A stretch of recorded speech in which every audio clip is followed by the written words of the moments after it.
ನಮಸ್ಕಾರ. NCIB times ಮೀಡಿಯಾಗೆ ಸ್ವಾಗತ. ನಾನು ದರ್ಶನ್ ಹುಣಸೂರು. ತಮಿಳಿನಿಂದ ಹುಟ್ಟಿದ್ದು ಕನ್ನಡ. ಕಮಲ್ ಹಾಸನ್ ಹೇಳಿಕೆಗೆ ಈಗ ಸಾಕಷ್ಟು ಆಕ್ರೋಶ ವ್ಯಕ್ತವಾಗ್ತಾ ಇದೆ.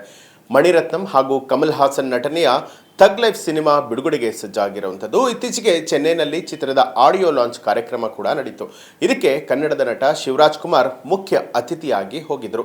ಕಮಲ್ ಹಾಸನ್ ಅವರ ದೊಡ್ಡ ಅಭಿಮಾನಿ ಶಿವರಾಜ್ ಕುಮಾರ್ ಅವರು ಈ ಬಗ್ಗೆ ಸಾಕಷ್ಟು ಸಂದರ್ಭದಲ್ಲೂ ಕೂಡ ಹೇಳ್ಕೊಂಡಿದ್ದಾರೆ. ಇನ್ನು ಕಮಲ್ ಹಾಗೆ ಅಣ್ಣಾವರ ಕುಟುಂಬದ ನಡುವೆ ಬಹಳ ಆತ್ಮೀಯವಾದಂಥ ಒಡನಾಟ ಕೂಡ ಇದೆ. ಈ ಬಗ್ಗೆ ಅವರು ವೇದಿಕೆಯಲ್ಲೂ ಕೂಡ ಮಾತನಾಡಿಕೊಂಡಿದ್ದಾರೆ. ಥಗ್ ಲೈಫ್ ಸಿನಿಮಾ ನೋಡೋದಕ್ಕೆ ನಾವು ಬಹಳನೇ ಉತ್ಸುಕರಾಗಿದ್ದೇವೆ ಅಂತ ಹೇಳಿ ಶಿವಣ್ಣ ಕೂಡ ಹೇಳಿದ್ರು. ಇನ್ನು ಆಡಿಯೋ ಲಾಂಚ್ ಕಾರ್ಯಕ್ರಮದಲ್ಲಿ ಕಮಲ್ ಹಾಸನ್ 30 ನಿಮಿಷಗಳ ಕಾಲ ಮಾತನಾಡಿದ್ರು. ಸಾಕಷ್ಟು ಸಂಗತಿಗಳನ್ನು ಮೆಲುಕು ಹಾಕಿದ್ರು.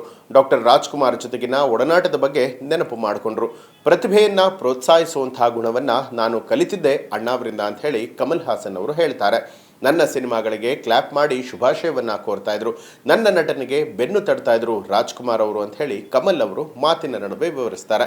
ನಾನು ಎಲ್ಲದರ ಬಗ್ಗೆ ಮಾತನಾಡಿ ನಿಮ್ಮ ತಂದೆಯವರ ಬಗ್ಗೆ ಮಾತನಾಡದೇ ಇದ್ರೆ ತಪ್ಪಾಗುತ್ತೆ ಅಂತ ಹೇಳಿ ಶಿವಣ್ಣ ಅವರಿಗೆ ಹೇಳ್ತಾರೆ.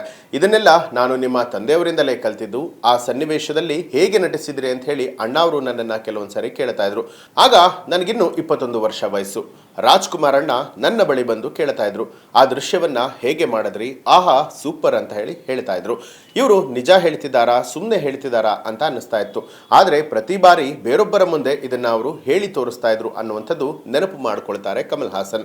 ಮಾತು ಮುಂದುವರಿಸಿದ ಕಮಲ್, ನನ್ನ ರಾಜ ಪಾರ್ವೆ ಚಿತ್ರಕ್ಕೆ ಕ್ಲಾಪ್ ಮಾಡಿ ರಾಜ್ಕುಮಾರ್ ಅವರು ಶುಭಾಶಯಗಳನ್ನ ಕೋರಿದ್ರು. ಬಳಿಕ ಬೆಂಗಳೂರಿನಲ್ಲಿ ಪುಷ್ಪಕ ವಿಮಾನ ಸಿನಿಮಾ ಆರಂಭಕ್ಕೂ ಮುನ್ನ ಅವರೇ ಬಂದು ಕ್ಲಾಪ್ ಮಾಡಿದ್ರು. ಅದು ಆ ಊರಿನಲ್ಲಿರುವಂಥ ನನ್ನ ಕುಟುಂಬ. ಅದಕ್ಕಾಗಿ ಶಿವಣ್ಣ ಅವರು ಕೂಡ ಇವತ್ತು ಇಲ್ಲಿಗೆ ಬಂದಿದ್ದಾರೆ. ತಮಿಳಿನಿಂದ ಹುಟ್ಟಿದ್ದು ನಿಮ್ಮ ಭಾಷೆ ಅಂದರೆ ಕನ್ನಡ, ಹಾಗಾಗಿ ನೀವು ಅದರಲ್ಲಿ ಒಂದು ಅಂತ ಹೇಳಿ ಕಮಲ್ ಹಾಸನ್ ಅವರು ಹೇಳಿದ್ದಾರೆ. ಅಣ್ಣಾವರ ಕುಟುಂಬದ ಮೇಲಿನ ಕಮಲ್ ಹಾಸನ್ ಅಭಿಮಾನಕ್ಕೆ ಮೆಚ್ಚುಗೆ ವ್ಯಕ್ತವಾಗುತ್ತೆ. ಆದರೆ ತಮಿಳಿನಿಂದ ಹುಟ್ಟಿದ್ದು ಕನ್ನಡ ಅನ್ನುವಂಥ ಹೇಳಿಕೆ ಏನಿದೆ ಇದು ಈಗ ಕೆಲವರು ಚಕಾರ ಎತ್ತುತ್ತಾ ಇರುವಂಥದ್ದು. ಕನ್ನಡಕ್ಕೆ ತಮಿಳು ಮೂಲ ಅಲ್ಲ, ತಮಿಳಿಗಿಂತಲೂ ಬಹಳ ಹಳೆಯ ಭಾಷೆ ಕನ್ನಡ ಅಂತ ಹೇಳಿ ಸಾಕಷ್ಟು ಜನ ಕಮೆಂಟ್ ಮಾಡ್ತಾ ಇದ್ದಾರೆ. ಕಮಲ್ ಹೇಳಿಕೆಯ ಬಗ್ಗೆ ಪರ ವಿರೋಧ ಚರ್ಚೆಗಳು ಕೂಡ ನಡೀತಾ ಇರುವಂಥದ್ದು.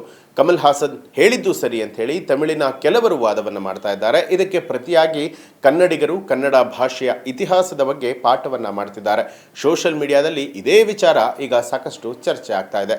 ಇನ್ನು ದ್ರಾವಿಡ ಭಾಷೆಗಳಲ್ಲಿ ಒಂದಾಗಿರುವಂಥ ನಮ್ಮ ಕನ್ನಡ ಅತ್ಯಂತ ಪ್ರಾಚೀನ ಭಾಷೆ. ಸಂಶೋಧನೆಗಳ ಪ್ರಕಾರ ನಮ್ಮ ಕನ್ನಡ ಭಾಷೆ ಕ್ರಿಸ್ತಪೂರ್ವ 3ನೇ ಶತಮಾನಕ್ಕಿಂತಲೂ ಹಳೆಯದು ಅಂತ ಹೇಳಲಾಗುತ್ತೆ. ಇದೇ ಕಾರಣಕ್ಕೆ ಕಮಲ್ ಹಾಸನ್ ಹೇಳಿಕೆಯನ್ನ ಕೆಲವರು ಒಪ್ಪೋದಕ್ಕೆ ಸಿದ್ಧವಾಗಿಲ್ಲ. ಇತಿಹಾಸ ಸರಿಯಾಗಿ ತಿಳಿದುಕೊಂಡು ಮಾತನಾಡಬೇಕು ಅಂತ ಹೇಳಿ ಕಮೆಂಟ್ ಮಾಡ್ತಿದ್ದಾರೆ. ಕೆಲ ಕನ್ನಡ ಸಿನಿಮಾಗಳಲ್ಲೂ ಕೂಡ ಕಮಲ್ ಹಾಸನ್ ಅವರು ನಟಿಸಿರುವಂಥದ್ದು. ಸಿನಿಮಾ ಮಾತ್ರವಲ್ಲದೆ ಮಕ್ಕಳ್ ನಿಧಿಮಯಂ ಪಕ್ಷವನ್ನು ಸ್ಥಾಪಿಸಿ ರಾಜಕೀಯದಲ್ಲೂ ಕೂಡ ಗುರುತಿಸಿಕೊಂಡಿರುವಂಥದ್ದು.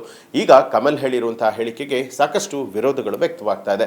ನಿಮಗೆ ಈ ಬಗ್ಗೆ ಏನನ್ಸುತ್ತೆ ಅನ್ನೋದನ್ನ ಕಮೆಂಟ್ ಮಾಡಿ ತಿಳಿಸಿ. ಹಾಗೆ ನೀವು ಇನ್ನೂ ನಮ್ಮ ಚಾನಲನ್ನು ಸಬ್ಸ್ಕ್ರೈಬ್ ಮಾಡಿಲ್ಲ ಅನ್ನುವಂಥದ್ದಾದರೆ ಈಗಲೇ ಸಬ್ಸ್ಕ್ರೈಬ್ ಮಾಡಿ ಬೆಲ್ ಐಕಾನ್ ಒತ್ತಿ.